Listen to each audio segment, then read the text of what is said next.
gente, olá a todos, meu nome é Ana Paula. Eu resolvi fazer esse vídeo porque durante o meu mestrado em Direito eu percebi que existiam poucos materiais que explicavam sobre Niklas Luhmann, que foi um pensador, um sociólogo muito importante do direito, muito importante para a sociologia em geral. E aqui no Brasil nós não encontramos muitos materiais a respeito dos estudos dele. Não temos palestras, não temos entrevistas, a maioria estão em línguas estrangeiras, nós também, os livros dele são raríssimos que são traduzidos para o português, e mesmo assim português de Portugal. Então eu percebi que havia um grande déficit de informações a respeito de Luhmann, embora ele fosse um autor tão importante para a nossa área, para o estudo jurídico. Então eu resolvi gravar esse vídeo, eu espero que ajude as pessoas que vão assisti-lo, porque eu senti muita dificuldade em entender Luhmann por causa dessa falta mesmo de material. Então eu espero que ajude vocês. Primeiramente, é importante a gente estabelecer quem foi Niklas Luhmann. Luhmann, ele nasceu em 1927 em Lunesburgo, na Alemanha, e ele faleceu em 1998. O Luhmann, ele dedicou a sua vida inteira a um projeto realmente ambicioso. Ele queria criar uma teoria da sociedade que pudesse explicar todas as nuances da sociedade contemporânea em toda a sua complexidade. A sua principal obra chama A Sociedade da Sociedade, que é a sua obra mais completa, mais complexa e que é um dos últimos estágios do estudo de Luhmann. E essa obra ela foi publicada, sua primeira edição, em 1997, um ano antes do falecimento de Luhmann. Bom, qual era a intenção de Luhmann? A intenção de Luhmann era agregar um espírito multidisciplinar à sociologia. Era trazer vários conceitos de outras áreas da ciência para a sociologia. Ele queria criar uma teoria sociológica que ela pudesse ser unificadora, ela pudesse ser multidisciplinar, ela pudesse explicar a sociologia enquanto ciência. Bom, Luhmann começou inicialmente na área do direito, onde ele se doutorou. Ele estudou na Universidade de Freiburg e de lá ele começou a atuar na área da administração pública. Qual foi o emblemático encontro que alterou toda a perspectiva de Luhmann enquanto estudioso? Em um verão ele foi estudar em Harvard, onde ele conheceu um professor chamado Talcott Parsons. Parsons, ele era um dos mais badalados pensadores daquela época e estava desenvolvendo uma teoria que chamava Teoria dos Sistemas de Ações Sociais.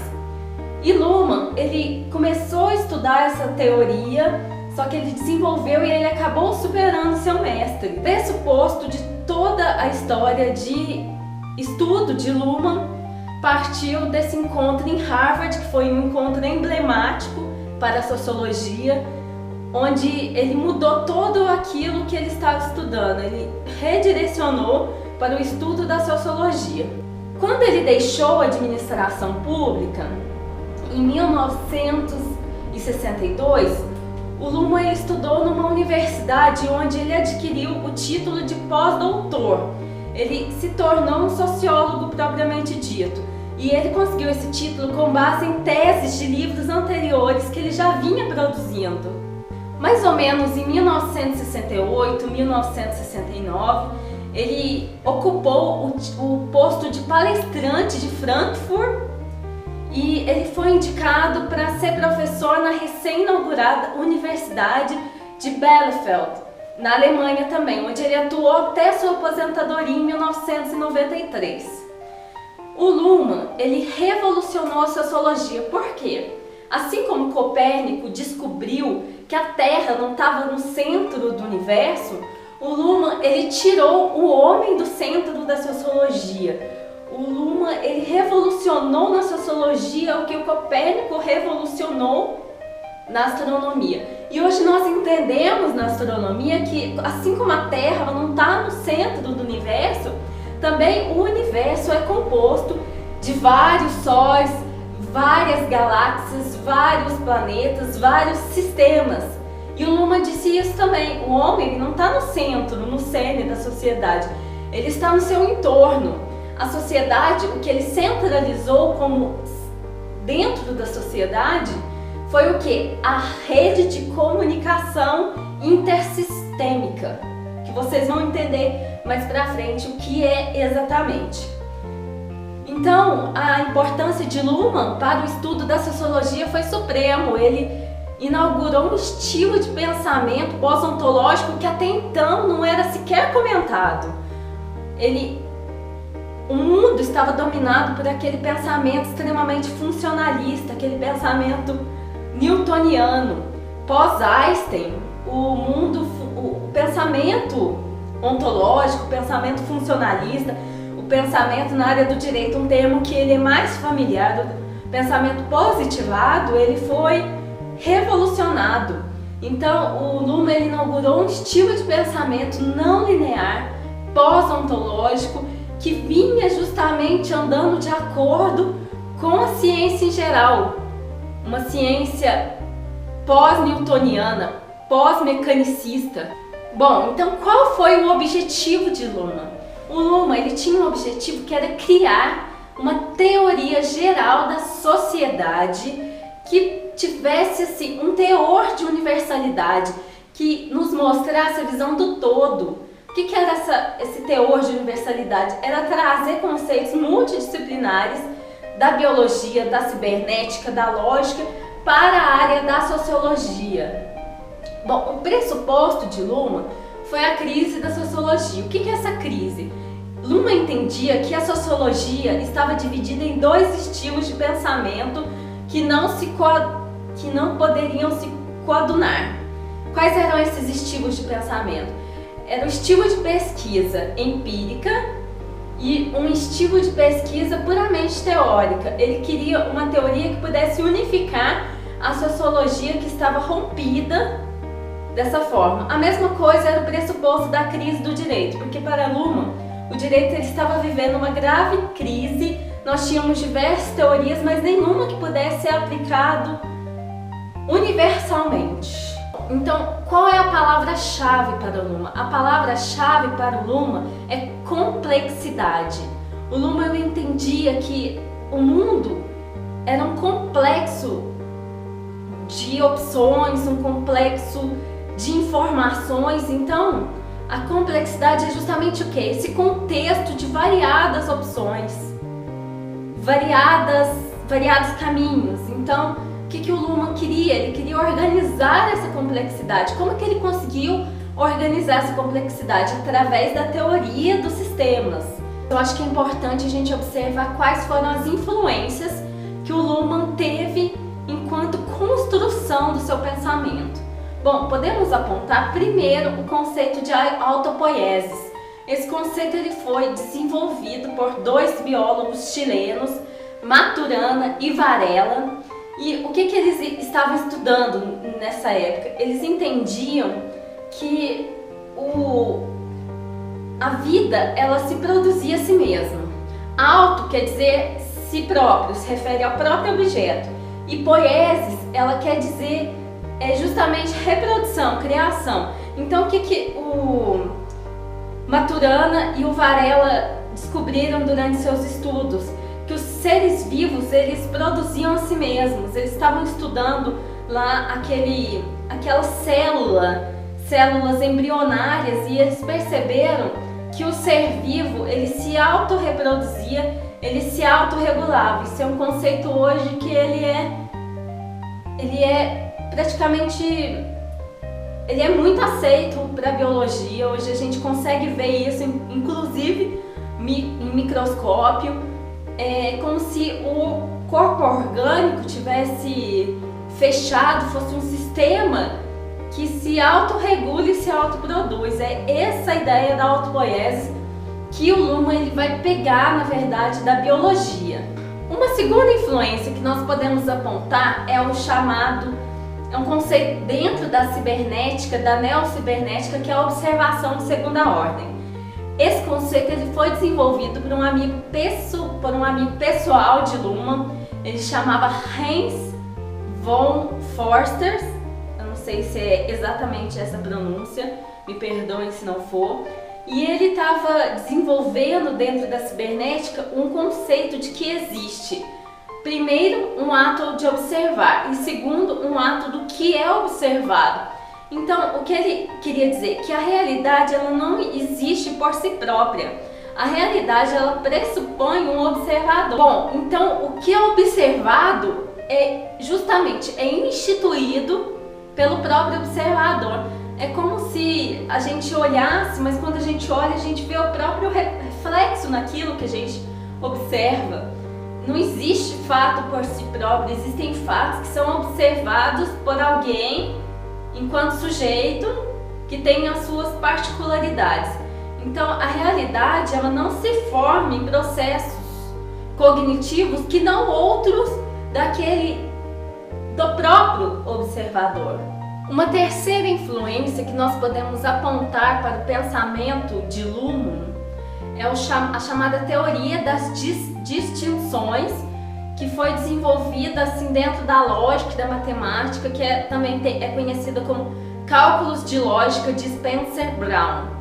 O que Spencer Brown ele dizia nessa época?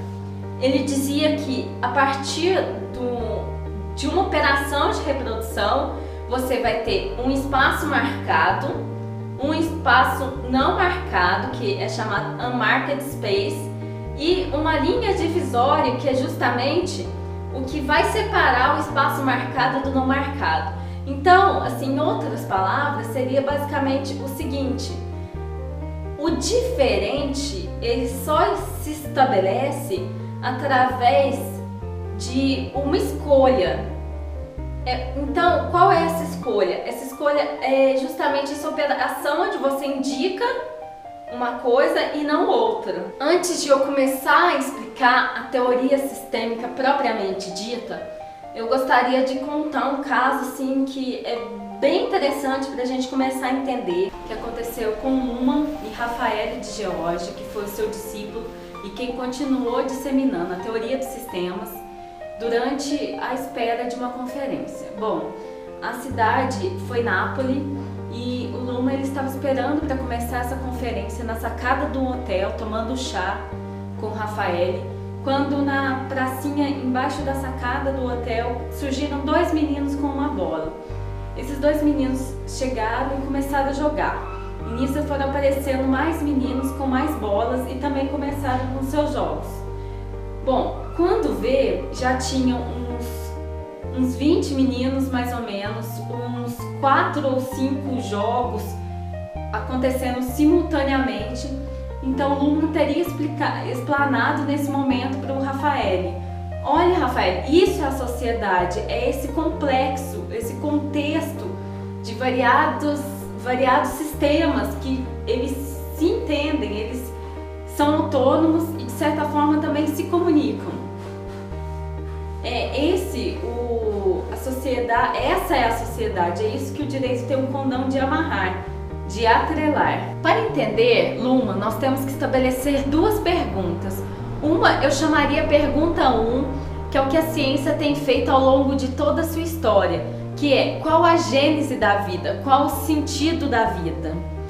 Bom, antes de fazermos essa pergunta número 1, nós temos que estabelecer a pergunta 0, que é justamente: por que eu, ser humano? Porque nós, enquanto seres humanos, perguntamos como nós experienciamos a nossa realidade.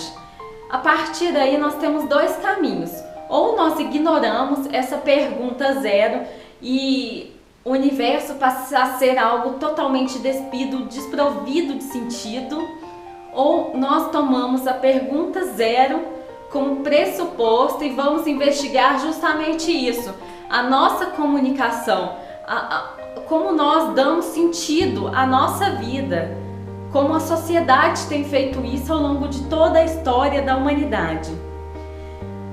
Einstein teria dito que o mais incompreensível do universo é que ele seja compreensível.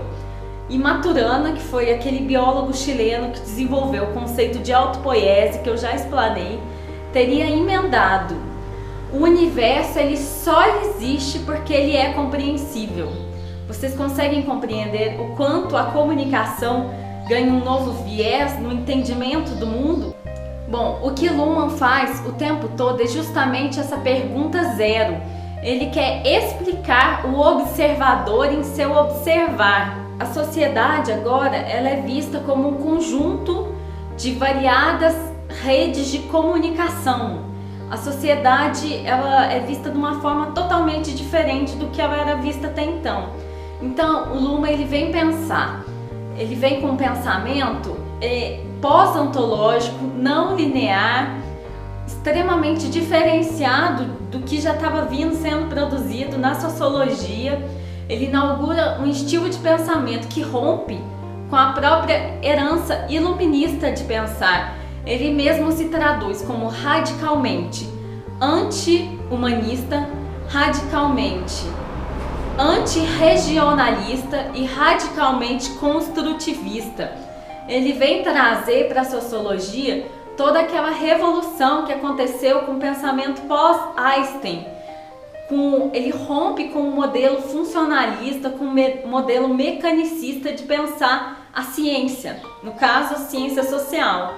E ele rompe com a máxima de que o indivíduo ele é a célula máter da sociedade. O que encanta em Luhmann é a sua grande afinidade com a ciência de uma forma geral, porque ele traz conceitos da cibernética, ele traz conceitos da termodinâmica, da física, ele traz conceitos da biologia, da matemática, da lógica. Então é um pensamento bastante rebuscado, é um estilo de pensamento muito interessante. Para a teoria dos sistemas, antes a gente tem que conceituar o que é sistema. Sistema pode ser definido nesse momento como um conjunto de operações que tem uma certa continuidade no tempo. Quanto à teoria dos sistemas, Luhmann ele separa os sistemas em 3 tipos.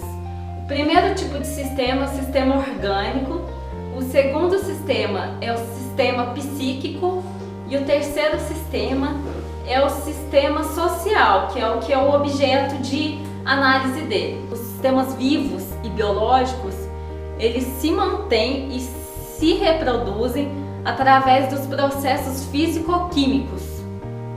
Não existe sentido para o sistema vivo ou biológico. Já para os sistemas psíquicos e para os sistemas sociais, existe o sentido. Qual é a diferença? No sistema psíquico, eles se constituem e eles se mantêm pelo sentido, mas eles não reproduzem esse sentido, só há pensamento. Já nos sistemas sociais, eles se constituem e se mantêm pelo sentido e eles reproduzem esse sentido.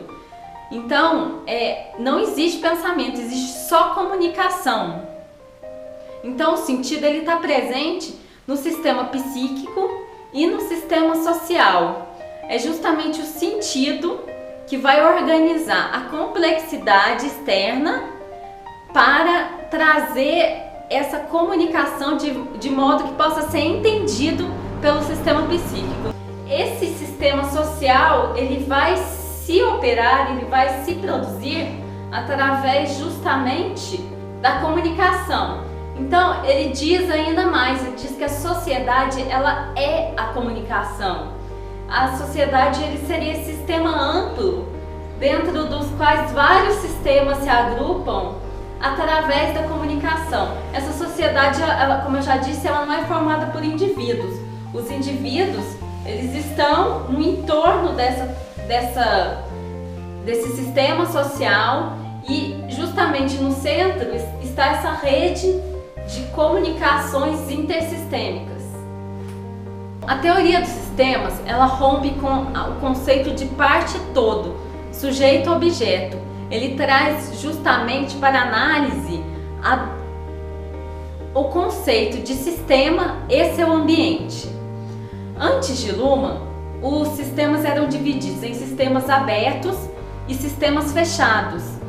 Os sistemas abertos eram aqueles que se comunicavam com outros sistemas, enquanto que os sistemas fechados eram aqueles que não tinham nenhuma comunicação com o seu exterior. Basta para a gente ilustrar aqui pensar, por exemplo, numa máquina. Uma máquina era um sistema que era considerado fechado. Por quê? a sua única comunicação com o exterior, ou seja, seu único input, era justamente o momento que ele era ligado a máquina é ligada na energia. Já o sistema social, ele era considerado, segundo essa terminologia, um sistema aberto, que tinha comunicação com os demais sistemas. Depois dessa duplicidade, sistema aberto e fechado, o Luhmann ele traz o conceito de heterorreferência e autorreferência, porque ele entende que os sistemas eles são operacionalmente fechados, ou seja, eles transformam os seus próprios inputs em seus próprios outputs. Só que ele, embora ele seja operacionalmente fechado, ele não pode ser considerado nem fechado e tampouco aberto. Ele, embora considerado para fins operacionais fechado, ele tem determinadas relações com o seu exterior. O que é a heterorreferência? É justamente ele olhar para o seu ambiente e criar sua própria identidade a partir do olhar para o ambiente. Enquanto autorreferência é justamente ele olhar para si próprio. O Luhmann ele fala que o mundo ele está cheio de informações virtuais e os sistemas eles só se formam porque existe sentido. O sentido é justamente aquilo que vai reduzir a complexidade externa para formar um sistema. O sistema por si só ele já é algo que vai reduzir a complexidade do ambiente para a produção e reprodução do sentido. Então, a gente pode conceituar que o sentido, ele seleciona certas informações para compor aquilo que a gente chama de sistema. Bom, e como esse sentido ele se forma? Ele se forma justamente pela comunicação. Depois que esse sentido ele se forma, que o sistema ele já foi formado, o sentido ele é produzido internamente, ele pode ser modificado também internamente através dessa contingência interna. Assim, os sistemas sociais eles se constituem de sentido e constituem um sentido por si próprios também. Então, o que Luhmann faz? Ele rompe com aquela distinção sujeito-objeto, todo e parte, e ele traz justamente essa conceituação do sistema e o ambiente.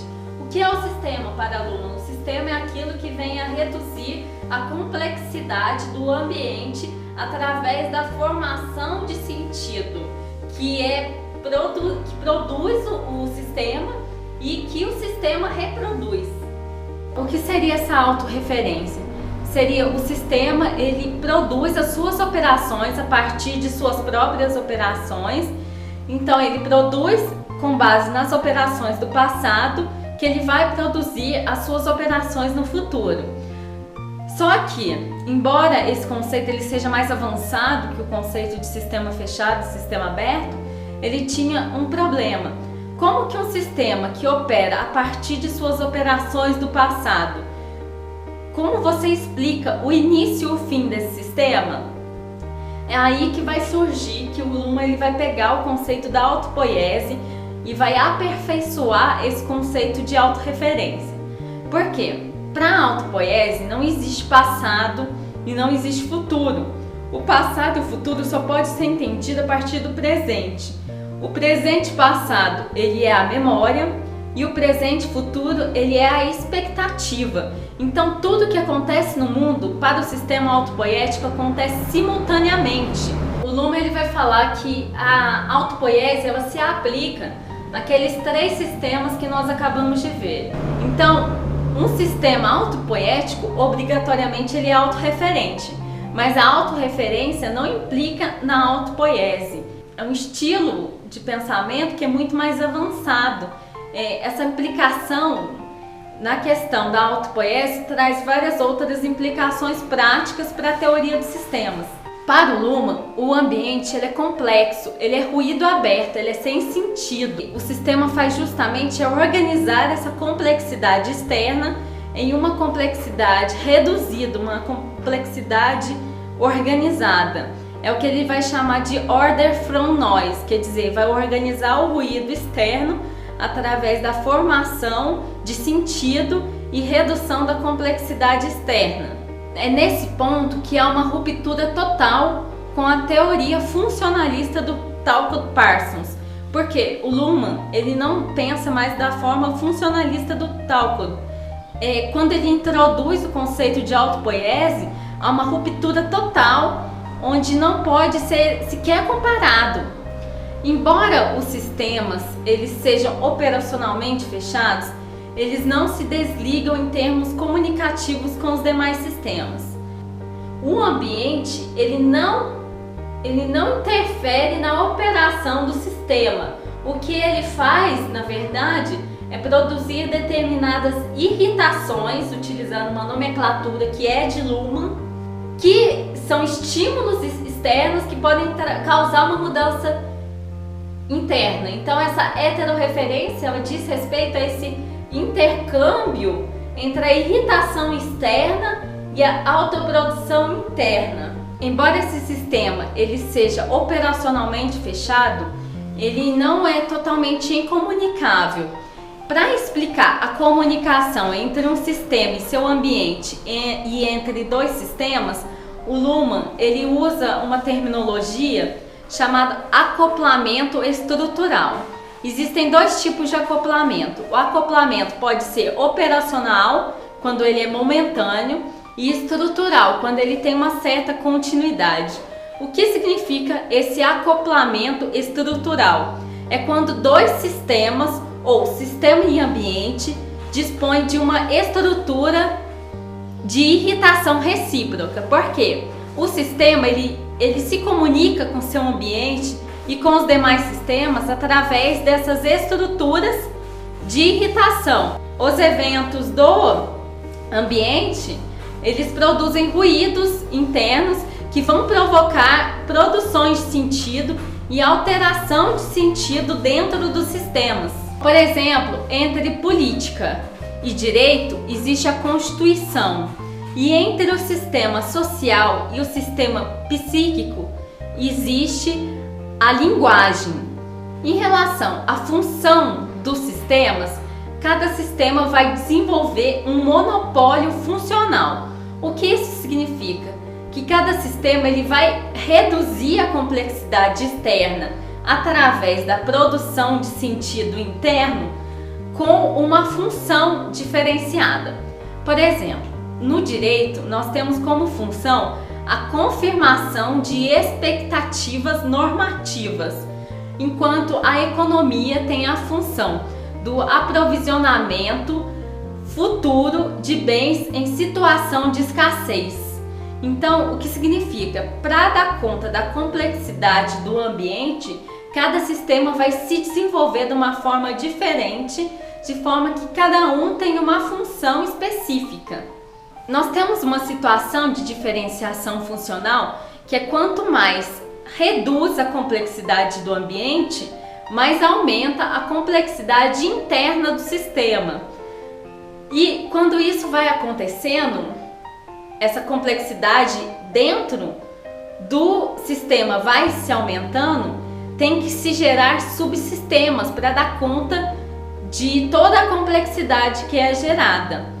Nós podemos citar ao longo da história, por exemplo, na época da Idade Média, o sistema religioso ele era junto com o sistema político.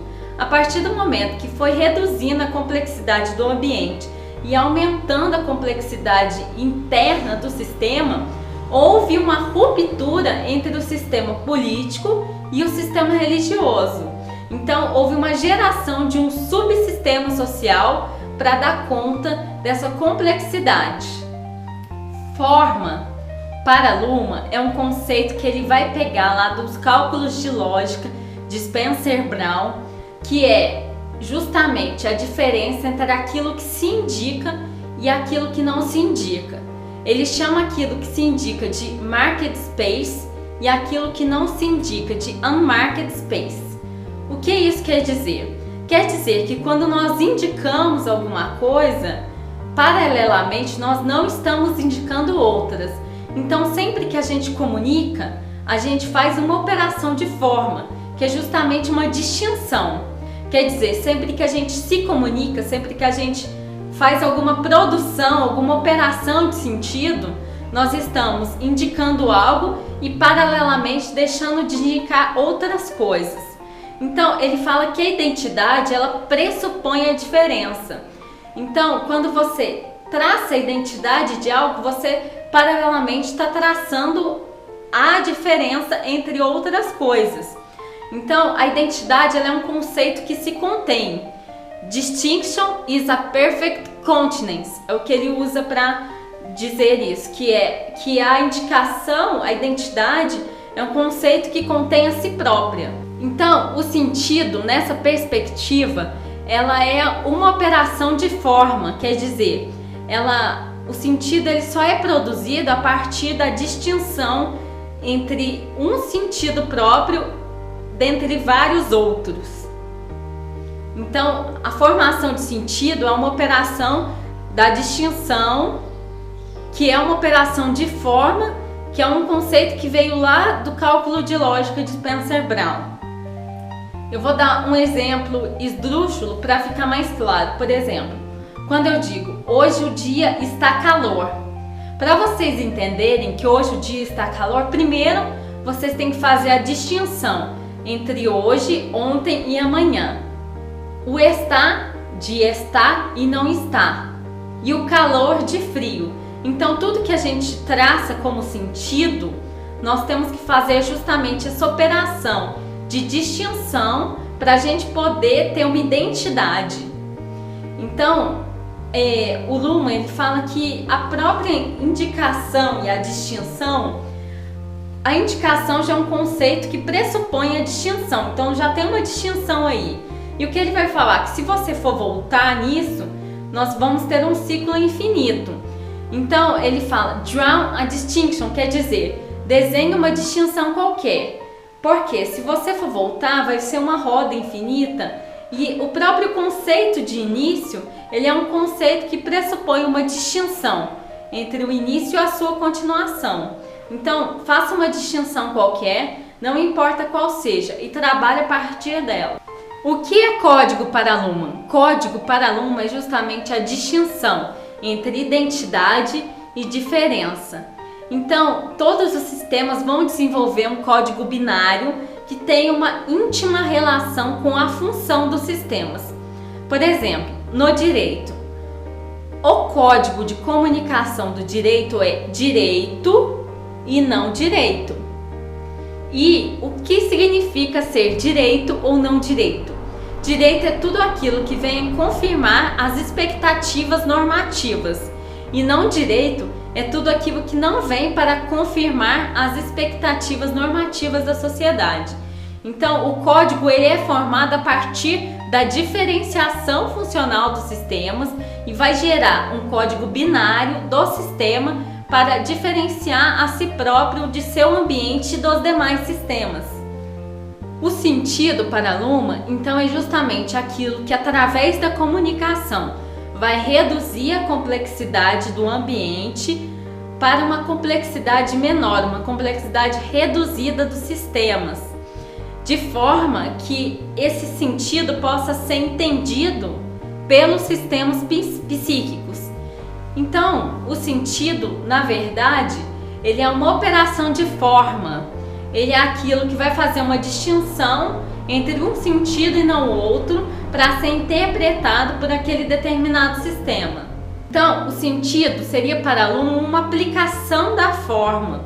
E como eu já disse, ele existe tanto nos sistemas psíquicos como nos sistemas sociais. O Luhmann ele vai falar também que não existe um não sentido. Porque a partir do momento que você estabelece um não sentido, você já está pressupondo um sentido. Então não tem como você negar o sentido. Então nós podemos concluir que o ambiente, na autopoiese de Luhmann, ele é mais complexo que o sistema. Porque o sistema ele tem justamente esse objetivo. Ele reduz a complexidade do ambiente por meio da produção de sentido que é reproduzida e operada através da comunicação. Voltando um pouco na autopoiesis, nós podemos entender que o sistema ele é fechado operacionalmente.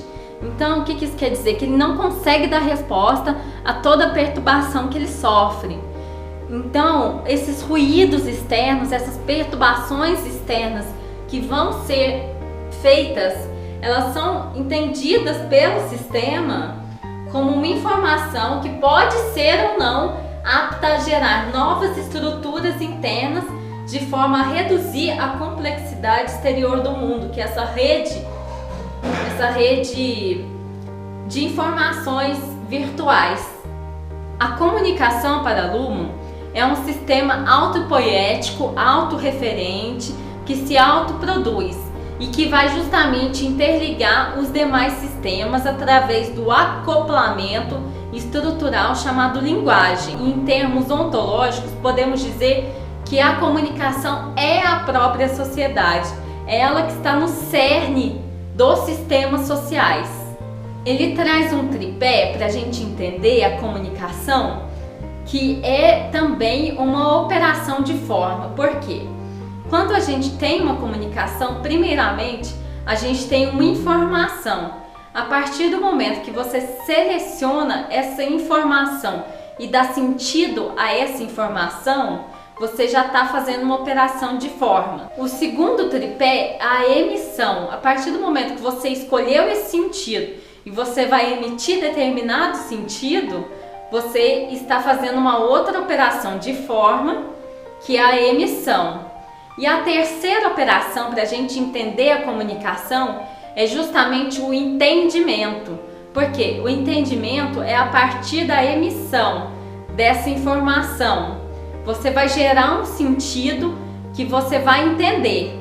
Então, a comunicação ela pressupõe, primeiro, a informação, segundo, a emissão e terceiro, o entendimento.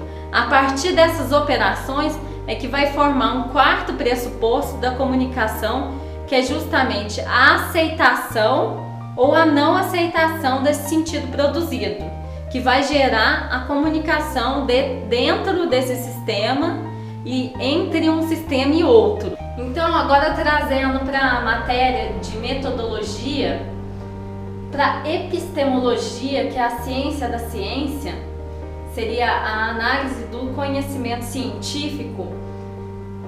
Como a gente traz essa teoria dos sistemas para a epistemologia? Bom, primeiro nós fazemos a distinção no nosso objeto de estudo, que nós chamaremos de sistema, e o ambiente, que são outras relações que são contingentes ao sistema. A partir disso, nós introduzimos o método de análise do Luhmann, que é o observador de segunda ordem. Como que funciona esse método?